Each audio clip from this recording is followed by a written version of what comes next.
Hello, everyone, and welcome back to Mendel Center Connections, where we talk with different arts and community leaders around Southwest Michigan.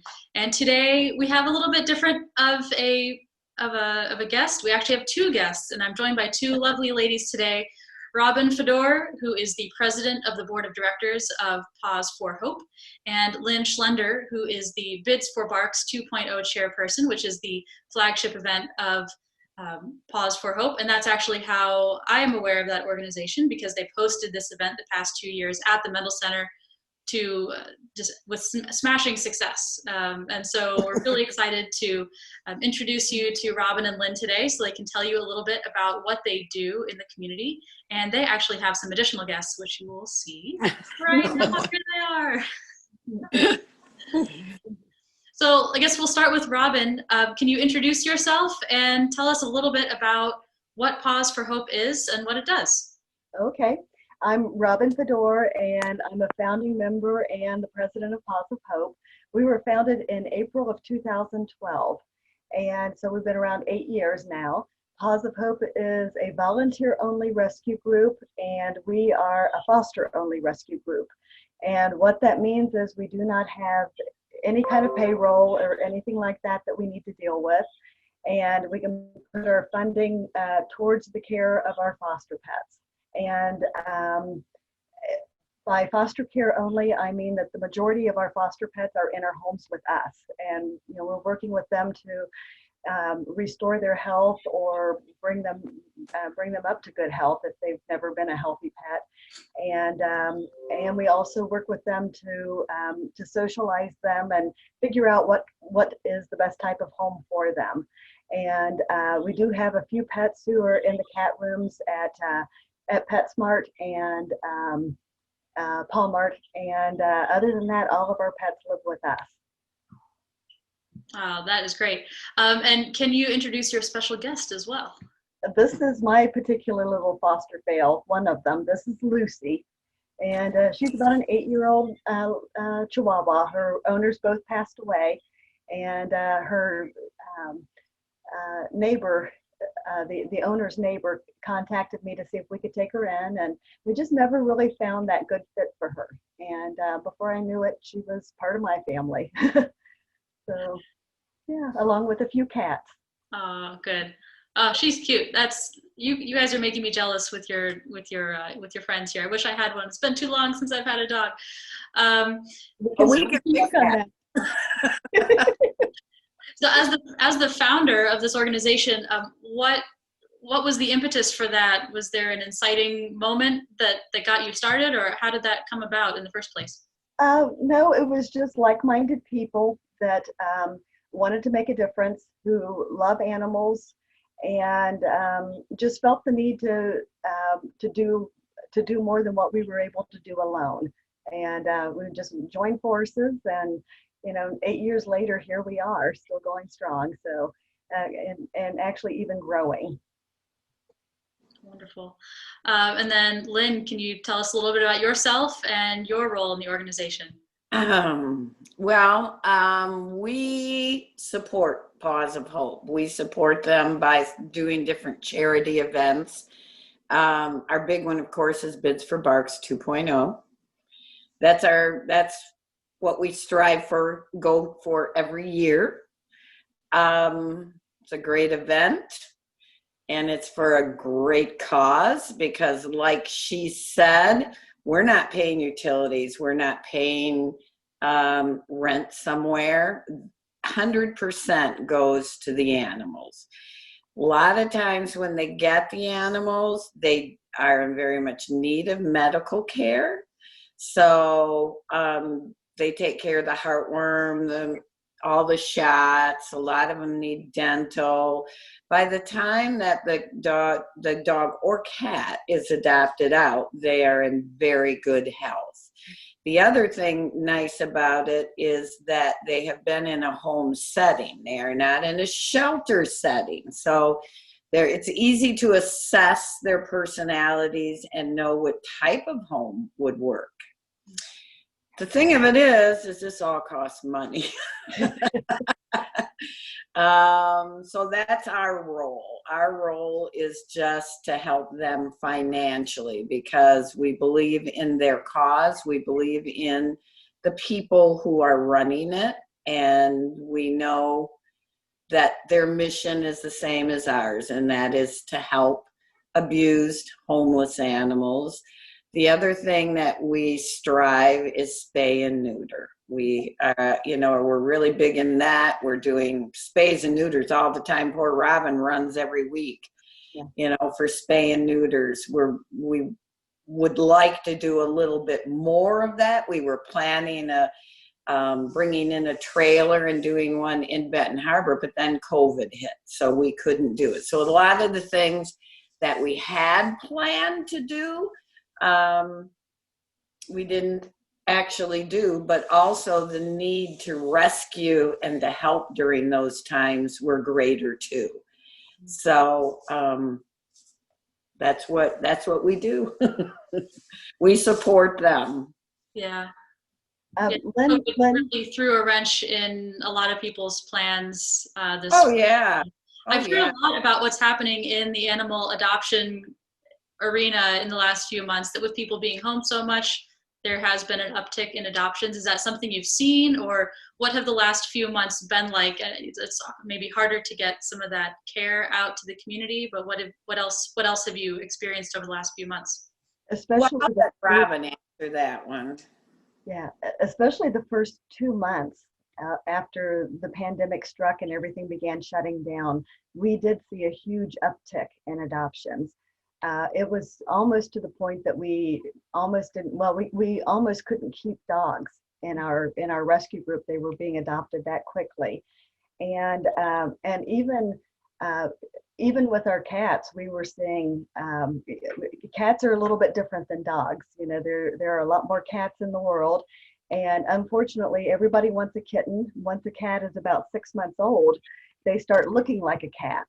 And so a 6-month-old kitten is competing, with an 8-week-old kitten.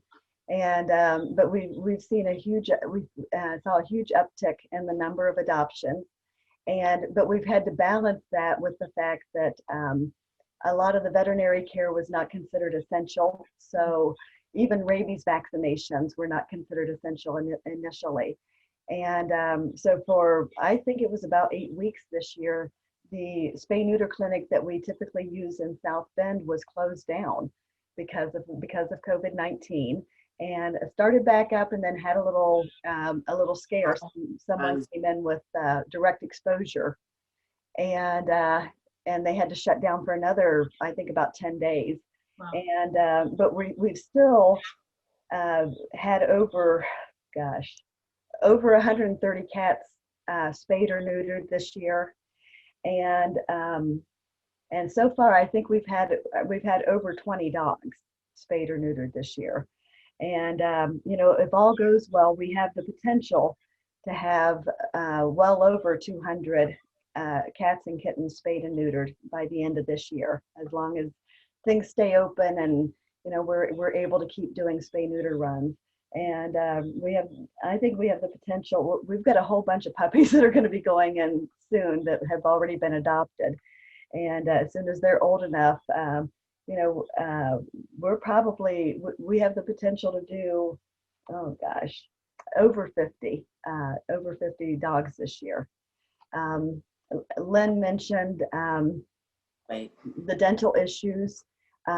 We've had quite a few cats that have had severe dental issues. There are autoimmune triggers that can cause some pretty severe and very painful dental problems with cats. And we've had quite a few cats that we've taken care of with those types of issues. And oh my gosh, at least two charity cases with dogs who were heartworm positive, one that we're currently working on and another one that we worked on earlier in the year.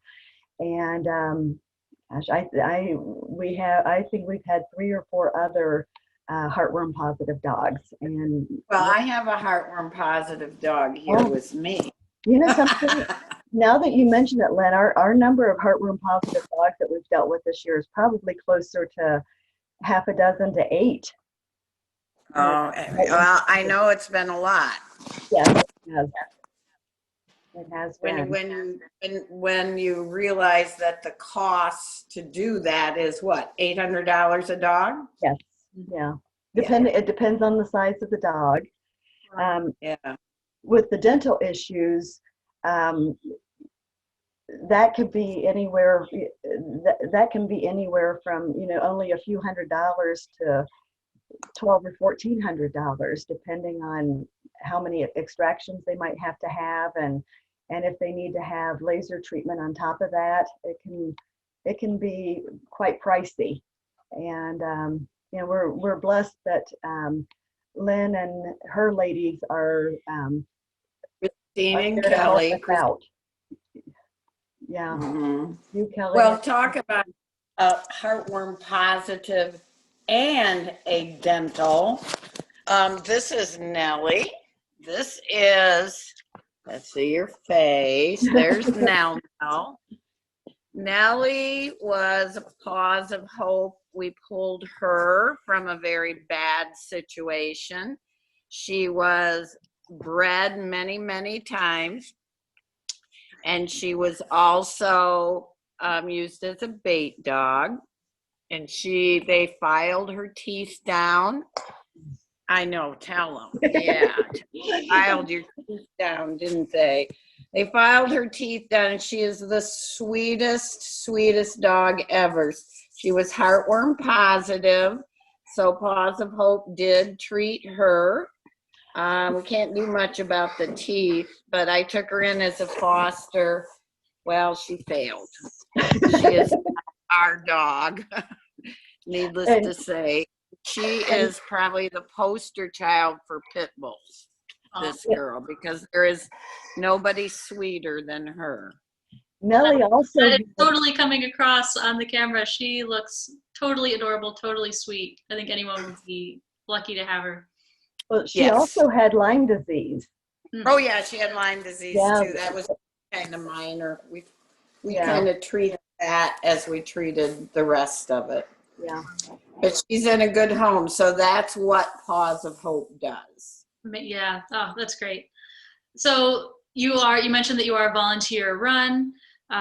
So what are some ways that people can get involved with Paws for Hope, either providing financial assistance or things that they can do to help either as a foster or if they want to adopt? Can you walk us through some of that? We have a lot of ways that people can volunteer to help us out. Not everybody who volunteers for us has to foster, although we would love to have more foster homes available. And for volunteers who do foster, I'd like to make sure everybody understands that Paws of Hope covers everything. And with the funding from the Bids for Barks 2.0 committee, the food is provided, the cat litter for cats, the dog leashes and collars and harnesses, training crates, the medical care, everything. I always tell people, all you need is to add water and love. And we do ask that when we're able to have adoption events, that the foster pets be available for our adoption events at least twice a month. And of course, they need to make them available for home visits and for veterinary care. And but we try to make it as easy as possible for any volunteer to foster for us. And but we've got volunteers who enjoy doing. We've got a really good craft committee. Our leader is a lady named Heather who just does a wonderful job. And once again, when we're able, she does craft shows and we've got people who like to do crafting at home. We've got people who help out with the craft shows. We have, there's a lot of work. Rent dogs to be spayed and neutered. Yes. And pick up animals. Yeah. Yes. Or to help with, to help with meet and greets at, right now we've had to make some adjustments in how we do adoptions because of COVID-19. And so, we'll ask volunteers to help us out with meet and greets and with cleaning the cat rooms, because we have to help stores maintain the standards that are required for having pets at PetSmart and Walmart. So, we need cleaners, we need people to help us run pets to doctor appointments or to the spay-neuter clinics, and sometimes even just transport them to adoption events. And we're always looking for new ideas also. And Bids for Barks 2.0 is always looking for people who would like to help raise money. Yeah. We like to get new people involved every year because we find that these people bring in new ideas. They just bring in a whole new way of looking at things. So we always welcome anybody who would like to help us with Bids for Barks. Great. Yes, lots of options, whether you want to be hands-on in the short term or long term. And yeah, that's absolutely for everybody. Yeah. So I think people can find more information at your website. Yes. paws-for-hope.com. Well, our website is actually pawsofhope.org. Oh, okay. Yeah. Excuse me. All right. I think, you may have seen our email address somewhere. Okay. Yeah, but our website is actually pawsofhope.org. And people can also reach us through our Facebook page. They can send us a private message. And the Facebook page is Paws of Hope, Southwest Michigan. We're the one out of Stevensville. Our P.O. box is in Stevensville. So, yeah. Great. Well, and then one other innovative kind of short-term way that people can help in the moment is actually a partnership that came up between the two of us. The Mendel Center is hosting a couple drive-in concerts in September, on September 19th and 27th. And we've set up a code for Paws for Hope, and the code is just PAWS. And if you purchase your tickets using that code, we're going to donate $10 of that ticket to Paws for Hope. Well, Grace, I thought the code was Barks. Oh, is it? I think so. I think so. Let's say that again. And if I'm wrong, then I'll edit out whichever one is right. Okay. So then coming up, the Mendel Center is hosting 2 drive-in concerts on September 19th and 27th. And if you use the code BARKS, you will get $10 off your ticket. Let's start that over. All right. So the Mendel Center has 2 drive-in concerts coming up on September 19th and 27th. And if you use the code BARKS, we are going to donate $10 of your ticket to Paws for Hope. So you can use that. And that information is on your website as well, if you don't write it down right now. Thank you for doing that. Another thing that will, thank you. Another thing that'll be coming up on the Paws of Hope website very soon is an online auction. We're starting that October 1st, so keep your eyes open for that. That we'll be hearing more about that. And of course, we are planning the Bids for Barks for next year also. Amazing. All right. Well, that gives people tons of options, and they can find all of that on your website. Mm-hmm. Yes, they can. Great. Well, thank you so much for your time today and for bringing your lovely success stories to sit on your laps or on the couch. There she is. That's so much fun. That's been amazing. So thank you for bringing them and for taking the time yourself, and for the work that you do to help find forever homes for a bunch of animals to get them back healthy. So that's, we have another friend. Who's this? Oh, we have another rescue. Oh, no.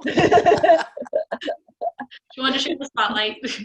Everybody Harley. 10 minutes of fame.